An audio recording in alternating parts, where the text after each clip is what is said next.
രഘുവേട്ടന്റെ എന്റെയും ഇത്രയും കാലത്തെ കഷ്ടപ്പാടിന് ദൈവം ഞങ്ങൾക്ക് അറിഞ്ഞു തന്ന നിധിയായിട്ട് ഞാൻ ഇപ്പോഴാ സ്വർണത്തെ കാണുന്നത്. ചിരു, നമ്മുടെ കയ്യിൽ അതുണ്ടെന്നുള്ളതിന് ഒരു തെളിവോ ആരുടെ പക്കലും ഇല്ല. കുറച്ചു ദിവസം കൂടി ആ ഗുണ്ടകൾ വന്ന് വിരട്ടുമായിരിക്കും. അത് കഴിഞ്ഞ അവന്മാരത് മറക്കുകയും ചെയ്യും. പിന്നെ ആ സ്വർണത്തിന്റെ അവകാശി നമ്മളാ. ഇല്ല ചേച്ചി, അർഹതയില്ലാത്ത സ്വത്ത് ഒരിക്കലും ശാശ്വതമല്ല. നമ്മൾ അനന്തമാഷിന്റെ മക്കളാ. നമ്മൾ അങ്ങനെയൊന്നും ആഗ്രഹിക്കാൻ പോലും പാടില്ല. എടി, നമ്മളത് ആഗ്രഹിച്ചതോ അപഹരിച്ചതോ ഒന്നും അല്ലല്ലോ. നമ്മുടെ കയ്യിലേക്ക് വന്നു ചേർന്നതല്ലേ. കടലിൽ നിന്ന് കിട്ടിയ മുത്ത് തന്റേതല്ലെന്ന് പറഞ്ഞ് ആരെങ്കിലും കടലിലേക്ക് തന്നെ വലിച്ചെറിയോ? അങ്ങനെ ചെയ്യുന്നതാണ് മണ്ടത്തരം. അതുപോലൊരു മണ്ടത്തരം നമ്മളിപ്പോ കാണിക്കുന്നത്.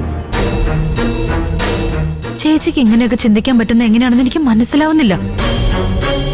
സമ്പത്തിനേക്കാളും വലുതല്ലേ ചേച്ചി സ്വസ്ഥതയും സമാധാനവും?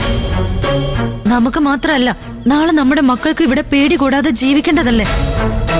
അതിനാ സ്വർണം തിരിച്ചു കൊടുക്കുന്നത് നല്ലതെന്ന് എന്റെ അഭിപ്രായം. നിധി കിട്ടിയാൽ മാത്രം പോരാ, അതനുഭവിക്കാനുള്ള യോഗം കൂടി വേണം. ചേച്ചി ചേച്ചി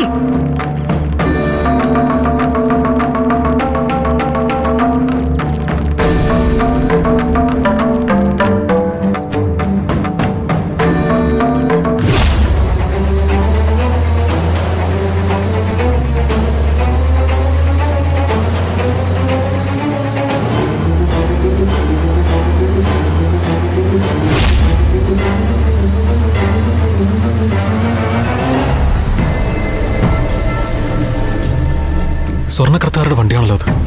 അവന്മാർ എന്നെ ഫോളോ ചെയ്യുന്ന തന്നെ ആവും. ആളൊഴിഞ്ഞ സ്ഥലത്ത് വണ്ടി നിർത്തി ആ സ്വർണം തിരികെ നൽകാൻ തയ്യാറാണെന്ന് പറയാം.